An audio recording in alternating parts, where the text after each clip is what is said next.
ನಮಸ್ಕಾರ. 2026 ವಿವಿಧ ವೃತ್ತಿಪರ ಕೋರ್ಸುಗಳಿಗೆ ನಾವು CET ರ್ಯಾಂಕ್ ಆಧರಿಸಿ ನಾವು ಈಗಾಗಲೇ ಮಾಕ್ ರಿಸಲ್ಟ್ ಬಿಟ್ಟಿದ್ವಿ. ಸಾಕಷ್ಟು ವಿದ್ಯಾರ್ಥಿಗಳು ತಮ್ಮ ಒಂದು ಲಕ್ಕನ್ನು ಚೆಕ್ ಮಾಡ್ಕೊಂಡು ಯಾವುದು ಮಿಸ್ ಆಗಿತ್ತು ಮೇಲೆ ಕೆಳಗೆ ಕಾಲೇಜ್ ಮಾಡಿದ್ರಿ. ಈಗಾಗಲೇ ಪ್ರಾವಿಷನಲ್ ರಿಸಲ್ಟನ್ನು ಪಬ್ಲಿಷ್ ಮಾಡಿದ್ವಿ. ತಾವು ಯಾರಾದರೂ ಆಕ್ಷೇಪಣೆಗಳೇನಾದರೂ ಇದ್ದರೆ, ತಾಂತ್ರಿಕವಾಗಿ ಏನಾದರೂ ಸಮಸ್ಯೆ ಆಗಿದ್ದರೆ ಕೊಡಿ ಅಂತ ಹೇಳಿದ್ವಿ. ತಾವು ಕೊಟ್ಟಂಥದ್ದನ್ನು ಪರಿಶೀಲನೆ ಮಾಡಿದ್ದೀವಿ. ಅದರ ಆಧಾರದ ಮೇಲೆ ಈಗ ಅಂತಿಮ ಫಲಿತಾಂಶವನ್ನು ನಾವು ಪ್ರಕಟಿಸಿದ್ದೀವಿ.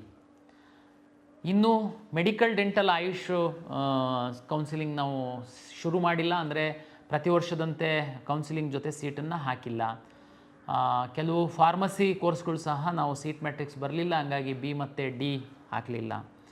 ವಿದ್ಯಾರ್ಥಿಗಳು 2-3 ಕೆಟಗರಿಯ ವಿದ್ಯಾರ್ಥಿಗಳು ಈಗ ನಮ್ಮ ಕೌನ್ಸಿಲಿಂಗಲ್ಲಿ ತಾವು ಭಾಗವಹಿಸಿದ್ದೀರಾ. ಕೆಲವರು ಮೆಡಿಕಲ್ಲು, ಡೆಂಟಲ್ಲು, ಆಯುಷು ನೋಡಿ ನಂತರ ನಾವು ಏನು ಮಾಡಬೇಕು ಅಂತ ತೀರ್ಮಾನ ಮಾಡೋರಿದ್ದೀರಾ. ಕೆಲವು ವಿದ್ಯಾರ್ಥಿಗಳು ಕೇವಲ ನಂದು ಇಂಜಿನಿಯರಿಂಗ್ದಿತ್ತು, ವೆಟರ್ನರಿದಿತ್ತು, ಅಗ್ರಿಕಲ್ಚರ್ದಿತ್ತು, ನನಗೆ ಮೆಡಿಕಲ್ಲಿಗೆ ಡೆಂಟಲ್ಲಿಗೆ ಏನು ಸಂಬಂಧ ಇಲ್ಲ ಅನ್ನುವಂಥ ವಿದ್ಯಾರ್ಥಿಗಳು ನಮ್ಮ ಕೌನ್ಸಿಲಿಂಗಲ್ಲಿ ಇದ್ದೀರಾ. ಬಹುತೇಕ ನಮ್ಮಲ್ಲಿ 1,000 ಕೋರ್ ಬ್ರಾಂಚಿಂದು ಇಂಜಿನಿಯರಿಂಗ್ ಸೀಟ್ಗಳು ಮೇ ಬಿ ಆಪ್ಷನ್ ಎಂಟ್ರಿ ತಾವು ಯಾರೂ ಮಾಡಿಲ್ಲ ಅನ್ನೋ ಕಾರಣಕ್ಕೆ ಅಲಾಟ್ ಆಗಿಲ್ಲ. ಉಳಿದಂತೆ ಬಹುತೇಕ ಸೀಟ್ಗಳು ಅಲಾಟ್ ಆಗಿದೆ. ನಾವೇನು ಆಫರ್ ಮಾಡಿದ್ವಿ ಅಷ್ಟು ಅಲಾಟ್ ಆಗಿದೆ. ಈಗೇನಪ್ಪ ಮಾಡಬೇಕು? ನಾನು 10 ದಿವಸ ನಿಮಗೆ ಸಮಯ ಕೊಡ್ತಾಯಿದ್ದೀನಿ. 10 ದಿವಸ 24 ಜುಲೈ 2026 5 ತನಕ ನಾನೀಗ ಫೈನಲ್ ರಿಸಲ್ಟನ್ನು ಪಬ್ಲಿಷ್ ಮಾಡಿ ನಿಮಗೆ ಸಮಯ ಕೊಡ್ತಾಯಿದ್ದೀನಿ. ಯಾರೆಲ್ಲ ನಮ್ಮ ಕೌನ್ಸಿಲಿಂಗಲ್ಲಿ ಭಾಗವಹಿಸಿದ್ದೀರಾ, ಕೆಲವರಿಗೆ ಸೀಟು ಸಿಕ್ಕಿರುವಂಥವ್ರು ಏನಿದ್ದೀರಾ, ತಮಗೆ ನಾನು ಹೇಳ್ತೀನಿ ಏನು ಮಾಡಬೇಕು ನೀವು ಫಲಿತಾಂಶದ ನಂತರ. ಇದು ಮೊದಲ ಸುತ್ತಿನ ಫಲಿತಾಂಶ ಇದೆ. ಜೊತೆಗೆ ಈ ಹಿಂದೆ ಏನಾಗ್ತಾಯಿತ್ತು, ನಮಗೆ 2ನೇ ರೌಂಡಲ್ಲಿ ವಿಶೇಷ ಕೋಟದಲ್ಲಿ ರಿಸರ್ವ್ ಆಗಿರುವಂತಹ ಸೀಟ್ಗಳನ್ನ ನಾವು ಕನ್ವರ್ಟ್ ಮಾಡ್ತಿದ್ವಿ. ಈ ಬಾರಿ ನಾವು ಸರ್ಕಾರದಲ್ಲಿ ಆರಂಭದಿಂದನೂ ಇದು ಚರ್ಚೆ ಮಾಡಿ ಮೊದಲ ಸುತ್ತಿನಲ್ಲೇ ನಾವು ಕನ್ವರ್ಟ್ ಮಾಡಿದ್ವಿ. ಸ್ಪೋರ್ಟ್ಸಿಗೆ ಸಂಬಂಧಪಟ್ಟಂಥದ್ದು ರಿವೈಸ್ಡ್ ಲಿಸ್ಟ್ ಆಗಿದ್ದಕ್ಕೋಸ್ಕರ ನಾವು ಸ್ಪೋರ್ಟ್ಸನ್ನು ಮಾತ್ರ ತೆಗೆದಿಟ್ಟಿದ್ದೀವಿ. ಉಳಿದಂತಹ ಎಲ್ಲ ಕೆಟಗರಿಯ ಎಲ್ಲ ವಿಶೇಷ ಕೆಟಗರಿ ಸೀಟ್ಗಳನ್ನ ಉಳಿದ್ರೆ ಫಸ್ಟು ಅಲಾಟ್ ಮಾಡುವಾಗ ಮ್ಯಾಕ್ಸಿಮಮ್ಮು ಏನು ವಿಶೇಷ ಕೆಟಗರಿ ವಿದ್ಯಾರ್ಥಿಗಳಿದ್ದಾರೆ ಅವ್ರುಗಳಿಗೆ ಹಂಚಿಕೆ ಮಾಡಲಾಗುತ್ತೆ. ಮಾಡಿ ಸಹ ಇನ್ನೂ ಏನಾದರೂ ಸೀಟ್ ಉಳಿತು ಅಂತಂದರೆ ಅದನ್ನು ನಾವು ಕನ್ವರ್ಟ್ ಮಾಡಿ ಅಲಾಟ್ ಮಾಡಿದ್ವಿ. ಓಕೆ, ಇದು ನಮ್ಮ ಒಂದು ಫಲಿತಾಂಶ ಪ್ರಕಟ ಆಗಿರೋ ಹಿನ್ನೆಲೆ ನಾನು ನಿಮಗೆ ಹೇಳಿದ್ದೀನಿ. ಈಗ ನಾನು ಹೇಳ್ತೀನಿ ಸೀಟು ಸಿಕ್ಕಿರುವಂತಹ ವಿದ್ಯಾರ್ಥಿಗಳು ಏನಪ್ಪ ಮಾಡಬೇಕು ನೋಡಿ. ನಾಳೆಯಿಂದ ನಿಮಗೆ ಫಲಿತಾಂಶ ಆದಮೇಲೆ 4 ಚಾಯ್ಸ್ಗಳು ನಿಮ್ಮ ಲಾಗಿನ್ನಲ್ಲಿ ಹೋದರೆ 4 ಚಾಯ್ಸ್ಗಳು ಡಿಸ್ಪ್ಲೇ ಆಗುತ್ತೆ. Choice 1, choice 2, choice 3, choice 4. Choice 1 ಏನಪ್ಪ? ಚಾಯ್ಸ್ 1 ಅಂದರೆ ನಾವು ಬ್ರೋಷರಲ್ಲಿ ಡಿಟೇಲಾಗಿ ನಾನು ಬರೆದಿದ್ದೀನಿ, ತಾವು ಓದಿರ್ತೀರ. ಯಾರು ಓದಿಲ್ಲ, ವಿಡಿಯೋ ನೋಡ್ತಾ ಇದ್ದೀರಾ, ತಮಗೆ ಅನುಕೂಲ ಆಗಲಿ ಅಂತ ನಾನು ಇನ್ನೊಂದು ಸರಿ ಹೇಳ್ತೀನಿ. ಈ ಕೌನ್ಸಿಲಿಂಗಲ್ಲಿ ತಾವು ಯಾವುದೋ ಒಂದು ಕಾಲೇಜನ್ನು ಆಪ್ಷನ್ ಫಸ್ಟ್ ಎಂಟ್ರಿ ಮಾಡಿದ್ರಿ ಅಂದರೆ ನೀವು ಮೆಡಿಕಲ್ ಆಸ್ಪಿರೆಂಟ್ ಅಲ್ಲ, ಇಂಜಿನಿಯರಿಂಗ್ ಆಸ್ಪಿರೆಂಟ್ ಇದ್ದೀರಾ. ಯಾವುದೋ ಟಾಪ್ ಕಾಲೇಜಲ್ಲಿ ಟಾಪ್ ಬ್ರ್ಯಾಂಚ್ದು ನಿಮ್ಮ ಆಯ್ಕೆ ಇತ್ತು, ತಾವು ಚಾಯ್ಸ್ ಆಪ್ಷನ್ ಫಸ್ಟ್ ಎಂಟ್ರಿ ಮಾಡಿದ್ರಿ, ತಮ್ಗೆ ಅದೇ ಸೀಟ್ ಸಿಕ್ಕಿದೆ. ನಿಮ್ಮದು 2ನೇ ವಿಚಾರನೇ ಇಲ್ಲ. ದಯಮಾಡಿ ತಾವು ಚಾಯ್ಸ್ 1 ಹಾಕಿ ಚಲನ್ ಡೌನ್ಲೋಡ್ ಮಾಡ್ಕೊಳ್ಳಿ, ಅಥವಾ ಆನ್ಲೈನು ಸೌಲಭ್ಯಗಳು ಏನಾದರೂ ಇದ್ದರೆ ತಮ್ಮ ಅಕೌಂಟಲ್ಲಿ ಆನ್ಲೈನ್ ಮೂಲಕ ಹಣ ಟ್ರಾನ್ಸ್ಫರ್ ಮಾಡಿ. ನಂತರ ಸೀಟ್ ಕನ್ಫರ್ಮೇಷನ್ ಸ್ಲಿಪ್ ಅಂತ ಡೌನ್ಲೋಡ್ ಆಗುತ್ತೆ, ಅದು ಡೌನ್ಲೋಡ್ ಮಾಡ್ಕೊಳ್ಳಿ. ಅದರಲ್ಲಿ ಏನೇನು ಡಾಕ್ಯುಮೆಂಟನ್ನು ಕಾಲೇಜಿಗೆ ತಗೊಂಡು ಹೋಗಬೇಕು ಅಂತೇಳಿರುತ್ತೆ, ಅದನ್ನು ತಗೊಂಡು ಕಾಲೇಜಿಗೆ ಹೋಗಿ ಅಡ್ಮಿಷನ್ ಆಗಿ. ಕಾಲೇಜಲ್ಲಿ ಅಡ್ಮಿಷನ್ ಆಗಕ್ಕೆ ಹೋದಾಗ ನೀವು ಅಪ್ಲಿಕೇಶನ್ ಹಾಕುವಂಥ ಸಂದರ್ಭದಲ್ಲಿ ಇದ್ದಂಥ ಫೋಟೋ, ಪರೀಕ್ಷೆ ಬರೆದಂಥದ್ದು ಫೋಟೋ ಆಧಾರದ ಮೇಲೆ ನಿಮ್ಮದು ಕಾಲೇಜಲ್ಲಿ ಪ್ರಿನ್ಸಿಪಾಲ್ ಮುಂದ್ಗಡೆ ಲಾಗಿನ್ ಓಪನ್ ಆಗುತ್ತೆ. ಅಲ್ಲಿ ನಿಮಗೆ ಅಡ್ಮಿಷನ್ ಆರ್ಡ್ರು ಜನ್ರೇಟ್ ಆಗುತ್ತೆ. ಅಡ್ಮಿಷನ್ ಆರ್ಡ್ರು 2 ಕಾಪಿ ನಿಮಗೊಂದು ಕೊಡ್ತಾರೆ, ಕಾಲೇಜಲ್ಲಿ ಒಂದು ಇಟ್ಕೊಳ್ತಾರೆ. ನೀವೆಲ್ಲ ದಾಖಲೆಗಳನ್ನ ಅಲ್ಲಿ ಕೊಡ್ತೀರಾ, ಅಡ್ಮಿಷನ್ ಆಗ್ತೀರಾ. ಇನ್ನೊಂದು ಸರಿ ಹೇಳ್ತಾ ಇದ್ದೀನಿ, ನೀವು ಕೌನ್ಸಿಲಿಂಗ್ ಆಪ್ಷನ್ ಎಂಟ್ರಿ ಸಂದರ್ಭದಲ್ಲಿ ಆಪ್ಷನ್ 1 ಹಾಕಿದ್ದೀರಾ, ಅದೇ ನಿಮ್ಮ ಗುರಿ ಇತ್ತು, ನಿಮ್ಮ ಉದ್ದೇಶ ಇತ್ತು, ನಿಮ್ಮ 2ನೇ ವಿಚಾರ ಇರಲಿಲ್ಲ, ಆ ಕಾಲೇಜಿಗೆ ಹೋಗ್ಬೇಕಷ್ಟೇ. ಹೋಗಿ ಚಾಯ್ಸ್ 1 ಹಾಕಿ ದುಡ್ಡು ಕಟ್ಟಿ ಸೀಟ್ ಕನ್ಫರ್ಮೇಷನ್ ಸ್ಲಿಪ್ ತಗೊಳ್ಳಿ, 24ನೇ ತಾರೀಕು ಒಳಗಡೆ ಕಾಲೇಜಿಗೆ ಹೋಗಿ ಅಡ್ಮಿಷನ್ ಆರ್ಡರ್ ಅಲ್ಲಿ ಡೌನ್ಲೋಡ್ ಮಾಡ್ಕೊಳ್ಳಿ. ನಿಮ್ಮ ಫೋಟೋ ಮುಖ ತೋರಿಸಿದ್ರೆ ಎಕ್ಸಾಮ್ ಬರೆದಿರೋದು ಮತ್ತು ನೀವು ಅರ್ಜಿ ಹಾಕಿರೋ ಎರಡೂ ಫೋಟೋ ಮೇಲೆ ಮ್ಯಾಚ್ ಮಾಡಿ ಅಲ್ಲಿ ಅಡ್ಮಿಷನ್ ಆರ್ಡ್ರು ಡೌನ್ಲೋಡ್ ಆಗುತ್ತೆ. ನಿಮ್ಮ PUC ಮಾರ್ಕ್ಸ್ ಏನಿರುತ್ತೆ ಅಲ್ಲಿ ಎಂಟ್ರಿ ಮಾಡ್ತಾರೆ. ನೀವು ನಮ್ಮಲ್ಲಿ ಇರೋ ಮಾರ್ಕ್ಸು ಅದು ಟ್ಯಾಲಿ ಆಗಿರೋದು ನೋಡಿ ನಿಮಗೆ ಅಡ್ಮಿಷನ್ ಕೊಡ್ತಾರೆ. ನೀವು ದುಡ್ಡನ್ನು ನಮಗೆ ಕಟ್ಟಿರ್ತೀರ, ಕಾಲೇಜಲ್ಲಿ ಏನೂ ಕಟ್ಟೋದಿರಲ್ಲ. ಇಂಜಿನಿಯರಿಂಗ್ ಆಯಿತು ಅಂತಂದರೆ ನೀವು ಸ್ಕಿಲ್ ಲ್ಯಾಬ್ ಫೀಸ್ ಅಂತ ಕೆಲವು ಕಾಲೇಜದು VTU ವೆಬ್ಸೈಟಲ್ಲಿ ಯಾವ್ಯಾವ ಕಾಲೇಜಲ್ಲಿ ಎಷ್ಟೆಷ್ಟು ಸ್ಕಿಲ್ ಲ್ಯಾಬ್ ಫೀಸನ್ನು ಮಾತ್ರ ತಗೊಳ್ಬೇಕು ಅಂತನ್ನುವಂಥದ್ದಿದೆ. ಅದನ್ನು ತಾವು ನೋಡ್ಕೊಳ್ಳಿ, ಅಷ್ಟು ಮಾತ್ರ ಅಲ್ಲಿ ಕಟ್ಟೋದಿರುತ್ತೆ. ಹಾಸ್ಟೆಲ್ಲು ಅದೆಲ್ಲ ಆಪ್ಷನಲ್ ಇರುತ್ತೆ, ಅದು ನಿಮಗೆ ಬಿಟ್ಟಂಥದ್ದು. ಕಾಲೇಜು ನಿಮಗೆ ಪ್ರಾಚಾರ್ಯರು ಪ್ರಾಂಶುಪಾಲರೇನಿದ್ದಾರೆ ಅವ್ರು ನಿಮಗೆ ಕ್ಲಿಯರಾಗಿ ಎಕ್ಸ್ಪ್ಲೈನ್ ಮಾಡ್ತಾರೆ. ಇದು ಇಂಜಿನಿಯರಿಂಗಿಗೆ. ಅದೇ ರೀತಿ ಯಾವುದೋ ಒಬ್ಬ ವಿದ್ಯಾರ್ಥಿ ವೆಟರ್ನರಿ ಫಸ್ಟ್ ಆಪ್ಷನ್ ಎಂಟ್ರಿ ಮಾಡಿದ್ದಾನೆ, ವೆಟರ್ನರಿ ಸಿಗುತ್ತೆ, ಚಾಯ್ಸ್ 1 ಹಾಕಿ ದುಡ್ಡು ಕಟ್ಟಿ ಕಾಲೇಜಿಗೆ ಹೋಗಿ. ಅದೇ ರೀತಿ ಎಲ್ಲ ಕೋರ್ಸ್ಗಳಿಗೆ ಆಗುತ್ತೆ. ಕೋರ್ಸ್ ಫೀಸ್ ಏನು ನಿಗದಿ ಆಗಿರುತ್ತೆ ಅದನ್ನು ಮಾತ್ರ ನೀವು ನಮಗೇ ಕಟ್ಟಿರ್ತೀರ. ಕೋರ್ಸ್ ಫೀಸನ್ನು ಮತ್ತೆ ಕಾಲೇಜಲ್ಲೇ ನಿಮಗೆ ತಗೊಳಲ್ಲ. ನೀವು ಅಲ್ಲಿ ಹೋದರೆ ನಿಮ್ಮ ಫೋಟೋ ಆಧರಿಸಿ ಅಡ್ಮಿಷನ್ ಆರ್ಡ್ರು ಡೌನ್ಲೋಡ್ ಮಾಡಿ ನಿಮ್ಮ ಮೂಲ ದಾಖಲೆಗಳನ್ನ ಅವರು ತೆಗೆದುಕೊಂಡು ನಿಮಗೆ ಅಡ್ಮಿಷನ್ ಕೊಡ್ತಾರೆ. ಕೆಲವು ವಿದ್ಯಾರ್ಥಿಗಳು ಮೆಡಿಕಲ್ ಆಸ್ಪಿರೆಂಟ್ ಇದ್ದೀರಾ, ಈಗ ಮೆಡಿಕಲ್ಸ್ ಮುಂದೊಂದಿನ ರ್ಯಾಂಕ್ ಚೆನ್ನಾಗಿ ಬರದೆ ನನಗೆ ಮೆಡಿಕಲ್ ಸೀಟ್ ಸಿಕ್ಕಿಲ್ಲ ಅಂತಂದರೆ ನಾನು ವೆಟರ್ನರಿಗೋ ಅಗ್ರಿಕಲ್ಚರಿಗೋ ಇಂಜಿನಿಯರಿಂಗೋ ಹೋಗಬೇಕು ಅಂತ ನಿಮ್ಮ ತಲೆ ಒಳಗಡೆ ಇದೆ. ನಿಮಗೆ ಈಗ ಯಾವುದೋ ಒಂದು ಸಿಕ್ಕಿದೆ, ಅದು ಆಪ್ಷನ್ ಒಂದೇ ಹಾಕಿದ್ದೇನೆ ಸಿಕ್ಕಿರ್ಬೋದು ನಿಮಗೆ. ಆದರೆ ನಿಮ್ಮದು ಪ್ರಿಯಾರಿಟಿ ಇಂಜಿನಿಯರಿಂಗ್ ಅಲ್ಲ, ವೆಟರ್ನರಿ ಅಲ್ಲ, ನಿಮ್ಮ ಪ್ರಿಯಾರಿಟಿ ಬಂದು ಮೆಡಿಕಲ್ ಇದೆ. ದಯಮಾಡಿ ನಿಮಗೆ ಹೇಳುವಂಥದ್ದು, ನೀವು ಚಾಯ್ಸ್ 1 ಹಾಕಬೇಡಿ, ನೀವು ಚಾಯ್ಸ್ 2 ಹಾಕಿ. ಚಾಯ್ಸ್ 2 ಅಂತಂದ್ರೇನು? ನಾನು ಅವಾಗ ಹೇಳಿದೆ, ಚಾಯ್ಸ್ 1 ಅಂದರೆ ನನಗೆ ಸಿಕ್ಕಿರುವಂತಹ ಸೀಟು 100% ಇಷ್ಟ ಇದೆ, ನಾನು ಮುಂದಿನ ಯಾವುದೇ ಕೌನ್ಸಿಲಿಂಗ್ ರೌಂಡ್ಗಳಲ್ಲಿ ಯಾವುದೇ ಮೆಡಿಕಲ್ ಡೆಂಟಲ್ ಕೌನ್ಸಿಲಿಂಗಲ್ಲಿ ನಾನು ಭಾಗವಹಿಸುವಂಥದ್ದಕ್ಕೆ ಇಚ್ಛೆ ಪಡಲ್ಲ, ನಾನು ಚಾಯ್ಸ್ 1 ಹಾಕ್ತಾಯಿದ್ದೀನಿ, ನಾನು ಕಾಲೇಜಿಗೆ ಹೋಗಿ ಅಡ್ಮಿಷನ್ ಆಗ್ತೀನಿ ಎನ್ನುವಂಥವ್ರಿಗಿರುವಂಥದ್ದು ಚಾಯ್ಸ್ 1. ಚಾಯ್ಸ್ 2 ಅಂತಂದರೆ ಈಗ ಸಿಕ್ಕಿರುವಂತಹ ಸೀಟನ್ನು ನಾನು ಹೋಲ್ಡ್ ಮಾಡ್ತೀನಿ, ಈ ಸೀಟು ನನಗೆ ಬೇಕು, ಆದರೆ ಮುಂದಿನ ರೌಂಡಿಗೆ ನಾನು ಭಾಗವಹಿಸ್ತೀನಿ, ಅಲ್ಲಿ ಇದಕ್ಕಿಂತ ಉತ್ತಮವಾಗಿರುವಂತಹ ಸೀಟು ನನಗೆ ಸಿಕ್ಕುವಂತಹ ಸಾಧ್ಯತೆ ಇರ್ಬೋದು, ಇಲ್ಲ ಸಿಗಬಹುದು, ನಾನು ವೆಯ್ಟ್ ಮಾಡ್ತೀನಿ. ನೀವು ಚಾಯ್ಸ್ 2 ಹಾಕಬೇಕು. ಯಾರು? ಉದಾಹರಣೆಗೆ ನಾನು ಅವಾಗ ಹೇಳಿದೆ, ನೀವು ಆಪ್ಷನ್ 1 ಹಾಕಿರೋರಿಗೇ ನಿಮಗೆ, ನೀವು ಅಂದರೆ ಮೆರಿಟೋರಿಯಸ್ ಇದ್ದೀರಾ, ಈಗ ವೆಟರ್ನರಿ ಬೆಂಗಳೂರು ಕಾಲೇಜ್ ಹಾಕಿದ್ದೀರಾ, ಆಪ್ಷನ್ 1 ಸಿಕ್ಕಿದೆ ನಿಮಗೆ, ಆದರೂ ಹೋಲ್ಡ್ ಮಾಡ್ಬೋದಾ? ಹೌದು, ಹೋಲ್ಡ್ ಮಾಡ್ಬೋದು. ಚಾಯ್ಸ್ 2 ಹಾಕಿ. ಯಾಕೆ ಅಂತಂದರೆ ನಿಮ್ಮದು ಉದ್ದೇಶ ಮೆಡಿಕಲ್ ಇದ್ದರೆ, ಡೆಂಟಲ್ ಇದ್ದರೆ, ಆಯುಷ್ ಇದ್ದರೆ ಹೋಲ್ಡ್ ಮಾಡ್ತೀರಾ. ಸರ್ ಹೆಂಗೆ ವರ್ಕ್ ಆಗುತ್ತೆ ನೆಕ್ಸ್ಟು ನೋಡಿ, ನೆಕ್ಸ್ಟ್ ರೌಂಡಲ್ಲಿ ನಾನು ಮೆಡಿಕಲ್ ಸೀಟು ಮ್ಯಾಟ್ರಿಕ್ಸನ್ನು ನಾನು ತಗೊಂಡಾಗ ಮೆಡಿಕಲ್ ಎಲ್ಲ ಕಾಲೇಜ್ಗಳನ್ನ ನೀವು ಚಾಯ್ಸ್ 2 ಹಾಕಿದರೆ ಆ ಸೀಟಂತೂ ನಿಮಗೆ ಕನ್ಫರ್ಮ್ ಇರುತ್ತೆ. ಅದಕ್ಕಿಂತ ಮೇಲ್ಗಡೆ ನೀವು ಯಾವುದೇ ಕಾಲೇಜ್ಗಳನ್ನು ಎಂಟ್ರಿ ಮಾಡುವಂಥದ್ದಕ್ಕೆ ಅವಕಾಶವನ್ನು ನಾವು ಕೊಡ್ತೀವಿ. ಆವಾಗ ಉದಾಹರಣೆಗೆ ಇದು ಆಪ್ಷನ್ 1 ಹಾಕಿದ್ದೂ ಮುಂದೆ ಬರುವಂಥವ್ರು, ಕೆಲವ್ರದ್ದು ಚಾಯ್ಸ್ 2 ಮತ್ತೂ ಯಾರು ಹಾಕಬೇಕು ಅಂತ ಹೇಳ್ತೀನಿ. ಉದಾಹರಣೆಗೆ ನಿಮಗೆ 100 ಆಪ್ಷನ್ ಎಂಟ್ರಿ ಮಾಡಿದ್ದೀರಾ ನಿಮ್ಮ ಫಸ್ಟ್ ರೌಂಡಲ್ಲಿ, ನಿಮಗೆ ಒಂದು 28ನೇ ಆಪ್ಷನ್ನಿನ ಕಾಲೇಜು ಸಿಕ್ಕಿದೆ. ನೀವು ಮೆಡಿಕಲ್ ಆಸ್ಪಿರೆಂಟ್ ಇರ್ಬೋದು, ಇಲ್ಲದೆ ಇರ್ಬೋದು, ಆದರೆ 28ನೇ ಸಿಕ್ಕಿದೆ. ಆ್ಯಕ್ಚುಲಿ ನಿಮ್ಮ ಒಂದು ಪ್ರಿಯಾರಿಟಿ ಏನಿದೆ, ಇನ್ನೂ 27 ಕಾಲೇಜುಗಳು ಮೇಲ್ಗಡೆ ಇದ್ದಾವೆ, ಅಂದರೆ ತುಂಬ ಒಳ್ಳೆ ಕಾಲೇಜು, ಅದು ಸಿಕ್ಕಿದ್ರೆ ಹೋಗಬೇಕು ಅನ್ನುವಂಥದ್ದು ಆ್ಯಕ್ಚುಲಿ ನಿಮ್ಮ ಆಸೆ. 28 ಸಿಕ್ಕಿಬಿಟ್ಟಿದೆ.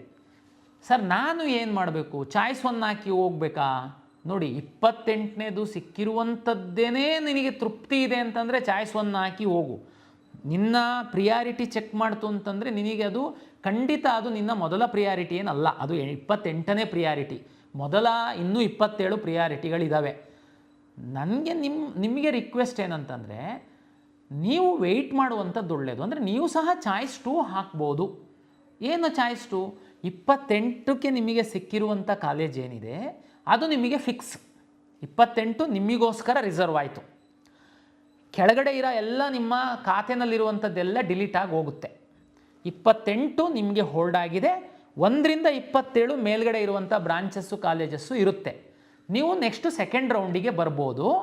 ಸೆಕೆಂಡ್ ರೌಂಡಲ್ಲಿ 1ರಿಂದ 27 ಕಾಲೇಜ್ಗಳೇನಿದೆ ಅದನ್ನು ರೀಅರೇಂಜ್ ಮಾಡ್ಬೋದು, ಡಿಲೀಟ್ ಮಾಡ್ಬೋದು. ಒಂದು ವೇಳೆ ನಿಮಗೆ ಮೆಡಿಕಲ್ ರ್ಯಾಂಕ್ ಇತ್ತು ಅಂತಂದರೆ ಮೆಡಿಕಲ್ ಡೆಂಟಲ್ ಆಯುಷ್ ಸೀಟ್ಗಳನ್ನ ತಗೊಂಡು ಬಂದು ಅಲ್ಲಿ ಹಾಕ್ಬೋದು.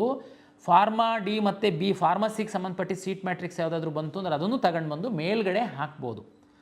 ಸೆಕೆಂಡ್ ರೌಂಡನ್ನು ನಾನು ರಿಸಲ್ಟನ್ನು ರನ್ ಮಾಡಿದಾಗ ನಿಮಗೆ 28 ಏನು ಸಿಕ್ಕಿದೆ ಅಲ್ವಾ ಸೀಟು, ಈಗ ಹೋಲ್ಡ್ ಮಾಡಿದ್ದೀರಾ ಫಸ್ಟ್ ರೌಂಡಲ್ಲಿ ಚಾಯ್ಸ್ 2 ಹಾಕಿ, ಆ ಸೀಟು ನಿಮಗೆ ಖಾತ್ರಿಯಾಗಿರುತ್ತೆ. ಸೆಕೆಂಡ್ ರೌಂಡಲ್ಲಿ ರಿಸಲ್ಟ್ ರನ್ ಮಾಡುವಂತಹ ಸಂದರ್ಭದಲ್ಲಿ ನೀವು 1ರಿಂದ 27 ಕಾಲೇಜಲ್ಲಿ ಕೆಲವು ಡಿಲೀಟ್ ಮಾಡಿರ್ಬೋದು, ಇಲ್ಲ ಹಾಗೇನೇ ಇಟ್ಟಿರ್ಬೋದು. ನೀವು ಮೆಡಿಕಲ್ ರ್ಯಾಂಕ್ ಇದ್ದರೆ ಮೆಡಿಕಲ್ಲು ತಂದು ಹಾಕಿರ್ಬೋದು, ನೀವು ಅವಾಗ ಇನ್ನೊಂದು 100 ತನಕನೂ ಬೇಕಾದರೆ ಮೇಲ್ಗಡೆ ಆಗಿರ್ಬೋದು. ಈಗ ನಿಮ್ಮ ರ್ಯಾಂಕು ನಿಮ್ಮ ಮೀಸಲಾತಿಗೆ ಸಂಬಂಧಪಟ್ಟಂತೆ ನೀವು ಮೇಲ್ಗಡೆ ಹೋಗಬಹುದು. ಮೇಲ್ಗಡೆ ಅಂದರೆ 28 ನೀವು ಹೋಲ್ಡ್ ಮಾಡಿರೋ ಸೀಟ್ಗಿಂತ ಮೇಲ್ಗಡೆ ನಿಮ್ಮ ಆಪ್ಷನ್ಗಳು ಏನು ಹಾಕಿರ್ತೀರಾ ಅಲ್ಲಿಗೆ ನೀವು ಶಿಫ್ಟ್ ಆಗುವಂತಹ ಸಾಧ್ಯತೆಗಳಿರುತ್ತೆ. ನಿಮ್ಮ ರ್ಯಾಂಕು ಚೆನ್ನಾಗಿದ್ದು ಅಲ್ಲಿ ಸೀಟ್ಗಳು ಅವೈಲಬಲ್ ಇತ್ತು ಅಂತಂದಾಗ ಆವಾಗ ಈ 28 ನೀವೇನು ಫಸ್ಟ್ ರೌಂಡಲ್ಲಿ ಹೋಲ್ಡ್ ಮಾಡಿದ್ರಿ ಅಲ್ವಾ, ಆ ಸೀಟು ಆಟೋಮೆಟಿಕ್ಕಾಗಿ ನಿಮ್ಮಿಂದ ಹೋಗಿ ಬೇರೆಯವರಿಗೆ ಅಲಾಟ್ ಆಗುತ್ತೆ. ಕಳೆದ ವರ್ಷ ನಾನು ವಿದ್ಯಾರ್ಥಿಗಳಿಗೆ ನೋಡಿದ್ದೀನಿ, ಹೋಲ್ಡ್ ಮಾಡಿದ್ದೀರಾ, ಆಮೇಲೆ ನೆಕ್ಸ್ಟು ಅದೇ ಸೀಟ್ ಕೆಲವರಿಗೆ ಸಿಕ್ಕಿದೆ, ಅದೇನು ಮಾಡಲಿಕ್ಕಾಗಲ್ಲ, ನಿಮ್ಮದು ಅಂದರೆ ಇಂಪ್ರೂವ್ ಆಗಿಲ್ಲ ಅಂತ. ಕೆಲವರಿಗೆ ಮೇಲ್ಗಡೆ ಸೀಟ್ ಸಿಕ್ಬಿಟ್ಟಿದೆ. ಆವಾಗ ನಮ್ಮ ಹತ್ರ ಬರೋದು, ಇಲ್ಲ ನನಗೆ ಅದು ಹಳೇದೇ ಸೀಟ್ ಬೇಕು, ಮೇಲ್ಗಡೆ ಸೀಟ್ ಚೆನ್ನಾಗಿಲ್ಲ. ಮೇಲ್ಗಡೆ ಸೀಟ್ ಚೆನ್ನಾಗಿಲ್ಲ ಅಂದರೆ ಹಾಕಿದ್ದವ್ರು ಯಾರು? ನೀವೇ ಹಾಕಿರ್ತೀರ. ಅದಕ್ಕೇ ನೀವು ಚೆನ್ನಾಗಿರೋದನ್ನು ಇಟ್ಕೊಳ್ಳೋದಕ್ಕೆ ಅವಕಾಶ ಇದೆ, ಚೆನ್ನಾಗಿಲ್ಲದನ್ನ ಡಿಲೀಟ್ ಮಾಡೋದಕ್ಕೆ ಅವಕಾಶ ಇದೆ, ಬೇಕಾದರೆ ತಾವು ಮಾಡಿ. ಆದರೆ ಸೆಕೆಂಡ್ ರೌಂಡಲ್ಲಿ ಒಂದು ವೇಳೆ ನಿಮ್ಮ ಲಾಗಿನ್ನಲ್ಲಿ ನೀವು ಹೋಲ್ಡ್ ಮಾಡಿರೋ ಸೀಟ್ಗಿಂತ ಮೇಲ್ಗಡೆ ಸೀಟ್ ಏನಾದರೂ ಸಿಕ್ಕಿದರೆ ಆಟೋಮೆಟಿಕ್ಕಾಗಿ ಈ ಸೀಟು ನಿಮ್ಮಿಂದ ತಪ್ಪಿ ಹೋಗುತ್ತೆ, ಬೇರೆಯವರಿಗೆ ಅಲರ್ಟ್ ಆಗುತ್ತೆ. ಫಲಿತಾಂಶ ಪ್ರಕಟ ಆದಮೇಲೆ ವಾಪಸ್ ಬಂದು ನನಗೆ ಆ ಸೀಟ್ ಬೇಕು ಅಂದರೆ ಸಿಗಲ್ಲ. ಇದು ಚಾಯ್ಸ್ 2ದವರಿಗೆ. ಚಾಯ್ಸ್ 2 ಏನು ಅಂತಂತ ಹೇಳಿದರೆ ಅರ್ಥ ಆಗಿದೆ. ಚಾಯ್ಸ್ 3, 4 ಚಾಯ್ಸ್ ಅಂತ ಹೇಳಿದ್ದೀನಿ, 1 ಹೇಳಿದ್ದೀನಿ, 2 ಹೇಳಿದ್ದೀನಿ. ಚಾಯ್ಸ್ 3 ಅಂತಂದರೆ ನೀವು 100 ಆಪ್ಷನ್ ಎಂಟ್ರಿ ಮಾಡಿದ್ದೀರಾ, ಈಗ ನಿಮಗೆ 90ನೇದೊಂದು ಕಾಲೇಜ್ ಅಲಾಟ್ ಆಗಿದೆ. ಆ ಕಾಲೇಜ್ ನಿಮಗೆ ಇಷ್ಟ ಇಲ್ಲ, ಹೋಲ್ಡ್ ಮಾಡಿ ಇಟ್ಕೊಂಡು ನಾನು ಏನು ಮಾಡಬೇಕಾಗಿಲ್ಲ. ಯಾಕೆಂದರೆ ಹೋಲ್ಡ್ ಮಾಡಿರೋದು ಹೆಂಗಿರುತ್ತೆ ಅಂತಂದರೆ ನಿಮಗೆ ಮೇಲ್ಗಡೆ ಅಪ್ಗ್ರೇಡ್ ಆಗಿಲ್ಲ ಅಂತಂದರೆ ಅದು ಫಿಕ್ಸ್ ಆಗಿಬಿಡುತ್ತೆ. ನಿಮಗೆ ಸೆಕೆಂಡ್ ರೌಂಡಲ್ಲಿ ನೀವು ಹೋಗಲೇಬೇಕಾಗುತ್ತೆ ಕಾಲೇಜಿಗೆ. ಆದರೆ ಆ ಕಾಲೇಜೇ ನಿಮಗೆ ಇಷ್ಟ ಇಲ್ಲ, ನೀವು ಹಾಕ್ಬಿಟ್ಟಿದ್ರೆ ಅಲಾಟ್ ಆಗಿದೆ.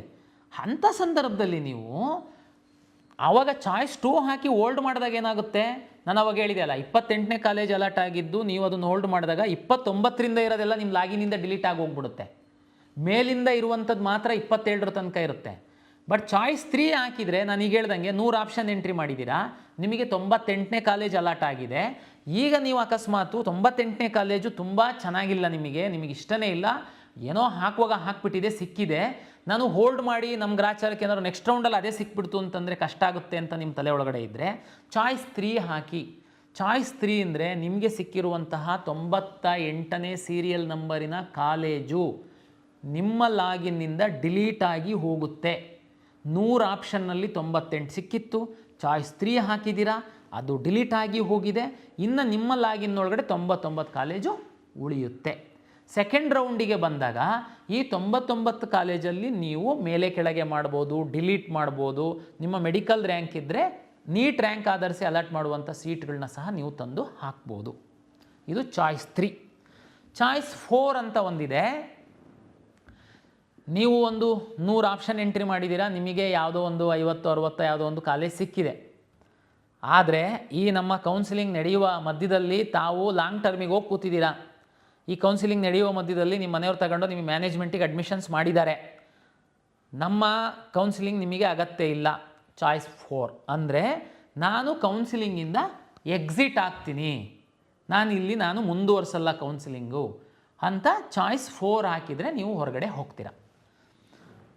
ಈಗ ನಾನು ಏನು ಸೀಟ್ ಅಲಾಟ್ ಮಾಡಿದ್ದೀನಿ ಎಲ್ಲ ಕೋರ್ಸ್ಗಳಲ್ಲಿ, ನಾನು 24ನೇ ತಾರೀಕು ಸಂಜೆ 5:30 ತನಕ ನೀವು ಈ ಎಲ್ಲ 1 ಹಾಕಿ ಅಥವಾ 2 ಹಾಕಿ 3 ಹಾಕಿ 4 ಹಾಕಿ ನಿಮ್ಮ ಮನೆಯವ್ರ ಜೊತೆ ಕೂತ್ಕೊಂಡು ಚರ್ಚೆ ಮಾಡಿ ನೀವು ಚಾಯ್ಸ್ ಹಾಕಿ ಅಂತ ನಾನು ಹೇಳ್ತಾ ಇದ್ದೀನಿ. ಕೆಲವು ವಿದ್ಯಾರ್ಥಿಗಳು ಯಾವುದೂ ಚಾಯ್ಸ್ ಹಾಕಲ್ಲ, ಅವರಿಗೆಲ್ಲರಿಗೆ ನಾವು ಆಟೋಮೆಟಿಕ್ಕಾಗಿ ಚಾಯ್ಸ್ 4 ಮಾಡ್ತೀವಿ, ಅವರೆಲ್ಲರನ್ನೂ ಹೊರಗಡೆ ಹಾಕ್ತೀವಿ. ಓಕೆ, ಇದು ಚಾಯ್ಸ್ 1, 2, 3, 4ಗೆ ಸಂಬಂಧಪಟ್ಟಂತೆ ಹಿಂದಿನ ಒಂದು ನಮ್ಮ ಅನುಭವದ ಮೇಲೆ ವಿದ್ಯಾರ್ಥಿಗಳ ಹಿತದೃಷ್ಟಿಯಿಂದ ಕೆಲವು ಬದಲಾವಣೆಗಳನ್ನು ನಾವು ಮಾಡಿದ್ದೀವಿ. ಈ ಚಾಯ್ಸಿಗೆ ಸಂಬಂಧಪಟ್ಟಂತೆ ಏನಾಗ್ತಿತ್ತು ಏನು ಮಾಡ್ತಿತ್ತು ಅಂತ ಸಂಕ್ಷಿಪ್ತವಾಗಿ ಹೇಳೋದಾದರೆ, ಕೆಲವು ವಿದ್ಯಾರ್ಥಿಗಳು ಏನು ಮಾಡ್ತೀರಾ, ಚಾಯ್ಸ್ 2 ಹಾಕ್ಬಿಡ್ತೀರಾ, ಲಾಕ್ ಆಗಿಬಿಡುತ್ತೆ.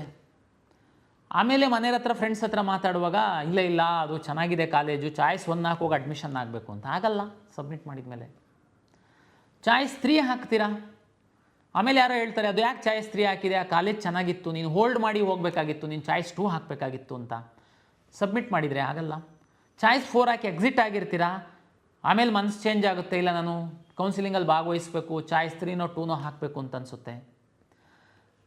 ಇದಕ್ಕೆ ಅವಕಾಶಗಳಿರಲಿಲ್ಲ.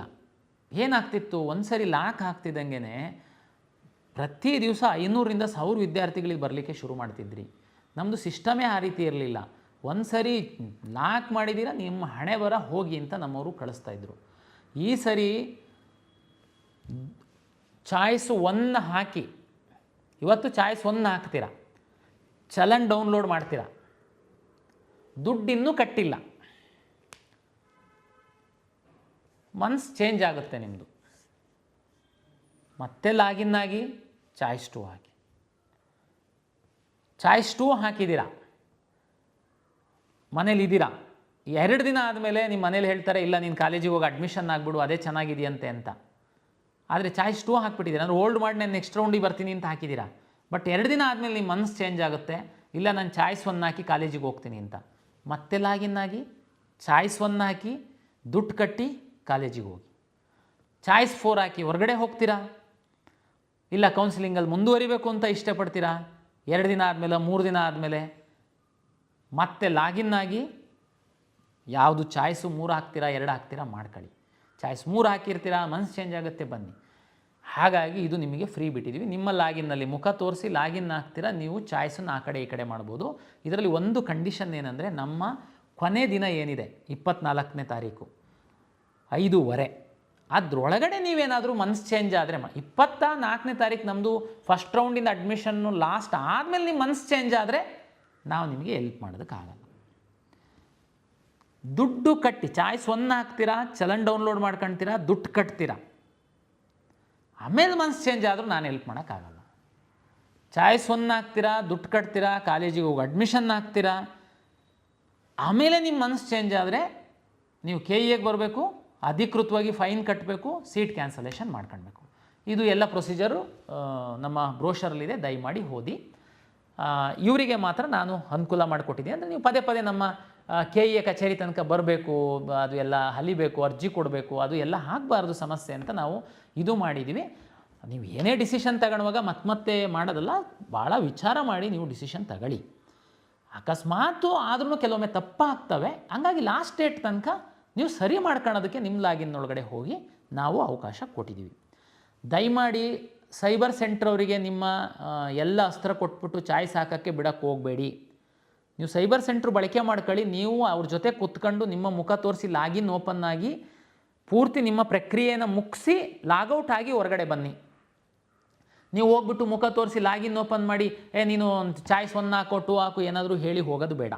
ದಯಮಾಡಿ ಅದನ್ನು ತಾವು ಜೊತೆಲಿ ಇದ್ದು ಮಾಡಿ. ಸುಮ್ಮನೆ ಅದು ಮಿಸ್ಯೂಸ್ ಆಗುತ್ತೆ, ನಂತರ ನೀವು ಬಲಿಪಶುಗಳಾಗ್ತೀರ.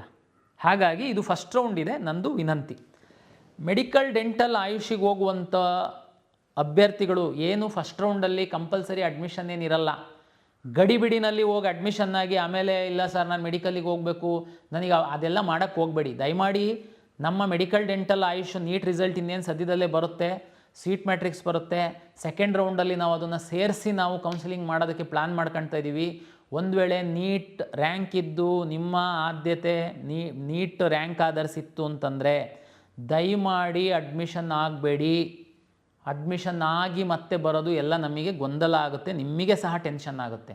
ಯಾಕೆಂದರೆ ಇದನ್ನು ನಾವು ಕಂಪಲ್ಸರಿ ನಿಮಗೆ ಹೇಳ್ತಾ ಇಲ್ಲ. ಅಂಥವರು ದಯಮಾಡಿ ಚಾಯ್ಸ್ 2 ಹಾಕ್ಕೊಂಡು ವೆಯ್ಟ್ ಮಾಡಿ, ಏನು ಸಮಸ್ಯೆ ಆಗಲ್ಲ ನಿಮಗೆ. ಯಾಕೆಂದರೆ ಈಗ ಸಿಕ್ಕಿರೋದು ಬೆಸ್ಟ್ ಆಫ್ ದಿ ಬೆಸ್ಟ್ ಇದೆ. ಯಾಕೆಂದರೆ ನಾವು ಆಲ್ರೆಡಿ ಡಿ ಕ್ಯಾಟಗರೈಸೇಷನ್ ಮಾಡಿರೋದ್ರಿಂದ ತುಂಬ ಸೀಟ್ಗಳು ನಿಮಗೆ ಸಿಕ್ಕಿರುತ್ತೆ. ಆದ್ರೂ ಆಮೇಲೆ ಇನ್ನೊಂದು ಉದಾಹರಣೆಗೆ ಸರ್ ನನಗೆ 4ನೇ ಆಪ್ಷನ್ ಸೀಟ್ ಸಿಕ್ಕಿದೆ ಸರ್, ಇನ್ನೊಂದು 3 ಜಂಪ್ ಆಗ್ಬೋದಾ, ನಾನು ಮೇಲೆ ಹೋಗ್ಬೋದಾ? ನನ್ನ ವೈಯಕ್ತಿಕವಾಗಿ ಹೇಳೋದಾದರೆ ನಿಮಗೆ ಆಗುವಂಥ ಸಾಧ್ಯತೆಯೇ ಜಾಸ್ತಿ ಇರುತ್ತೆ ಅಂತ ಹೇಳ್ತೀನಿ ನಾನು. ಯಾಕೆ ಅಂತ ಹೇಳ್ತೀನಿ, ಯಾಕೆಂದರೆ ಎಷ್ಟರ ಮಟ್ಟಕ್ಕೆ ಅನ್ನೋದು ಗೊತ್ತಿಲ್ಲ ನಾನು, ಬಟ್ ಅವಕಾಶಗಳು ಜಾಸ್ತಿ ಅಂತ ಅಷ್ಟೇ ಹೇಳ್ತೀನಿ ನಾನು. ಯಾಕೆಂದರೆ ನಿಮಗೇ ಗೊತ್ತಿದೆ, ನಮ್ಮ ರಾಜ್ಯದ ಮೆಡಿಕಲ್ ಡೆಂಟಲ್ ಆಯುಷ್ ವಿದ್ಯಾರ್ಥಿಗಳು ಸಹ ಈ ಕೌನ್ಸಿಲಿಂಗಲ್ಲಿ ಭಾಗವಹಿಸಿದ್ದಾರೆ. ಅವರೆಲ್ಲ ಒಂದೊಂದು ಟಾಪ್ ಕಾಲೇಜ್, ಮೆರಿಟೋರಿಯಸ್ ಸ್ಟೂಡೆಂಟ್ ಇದ್ದವರೆಲ್ಲ ಒಂದೊಂದು ಟಾಪ್ ಕಾಲೇಜಲ್ಲಿ ಸೀಟ್ ಇಟ್ಕೊಂಡಿದ್ದಾರೆ. ಅವರು ಮುಂದಿನ ಸುತ್ತಿನಲ್ಲಿ ಮೆಡಿಕಲ್ಲಿಗೆ ಹೋಗ್ತಿದ್ದಂಗೆ ಅವರು ಆ ಸೀಟನ್ನು ರಿಲೀಸ್ ಮಾಡ್ತಾರೆ. ಆ ಸೀಟು ಆಟೋಮೆಟಿಕ್ಕಾಗಿ ನಿಮ್ಗಳಿಗೆ ಅನುಕೂಲ ಆಗ್ತಾ ಹೋಗುತ್ತೆ, ನೀವು ಸ್ವಲ್ಪ ಸ್ವಲ್ಪ ಮೇಲ್ಗಡೆ ಹೋಗ್ತೀರಾ. ಅಂದರೆ ಇದು ನಿಮಗೆ ಸಹಾಯ ಆಗುತ್ತೆ. ಹಾಗಾಗಿ ನೀವು ಇದನ್ನೆಲ್ಲ ವಿಚಾರ ಮಾಡಿ ತಾವು ತೀರ್ಮಾನ ಮಾಡಿ, ತುಂಬ ಕ್ಲಾರಿಟಿ ಇದ್ದು ಕಾಲೇಜಿಗೆ ಹೋಗ್ತೀನಿ, ನಂದು ಇಷ್ಟನೇ ಅದಿತ್ತು, ಅದೇ ಕಾಲೇಜ್ ಸಿಕ್ಕಿದೆ, ದಯಮಾಡಿ ಹೋಗಿ ಅಡ್ಮಿಷನ್ ಆಗಿ. ಇದು 2026 ಕೌನ್ಸಿಲಿಂಗಿನ ಮೊದಲ ಸುತ್ತಿನ ಫಲಿತಾಂಶದ ನಂತರ ವಿದ್ಯಾರ್ಥಿಗಳು ಏನೆಲ್ಲ ಮಾಡಬೇಕು ಅಂತನ್ನುವಂಥದ್ದನ್ನು ನಾನು ಸಂಕ್ಷಿಪ್ತವಾಗಿ ನಿಮಗೆ ತಿಳಿಸ್ಕೊಟ್ಟಿದ್ದೀನಿ.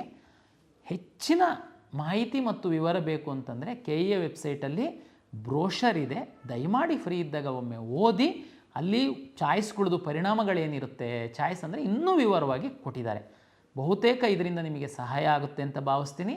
ಯಾರು ಗಡಿಬಿಡಿ ಮಾಡಬೇಡಿ. ಯಾವುದೇ ಚಾಯ್ಸನ್ನು ಹಾಕುವಾಗ ದಯಮಾಡಿ ನೀವು ಮನೆಯವ್ರ ಜೊತೆ ಚರ್ಚೆ ಮಾಡಿ ಚಾಯ್ಸ್ ಹಾಕಿ, ನಂತರ ಅಲ್ಲಿ ಇಲ್ಲಿ ತೊಂದರೆಗೆ ಸಿಗಾಕೊಂಡು ಓಡಾಡಕ್ಕೆ ಹೋಗಬೇಡಿ ಅಂತೇಳಿ ವಿನಂತಿಯನ್ನು ಮಾಡ್ತೀನಿ. ಎಲ್ಲರಿಗೂ ಶುಭವಾಗಲಿ.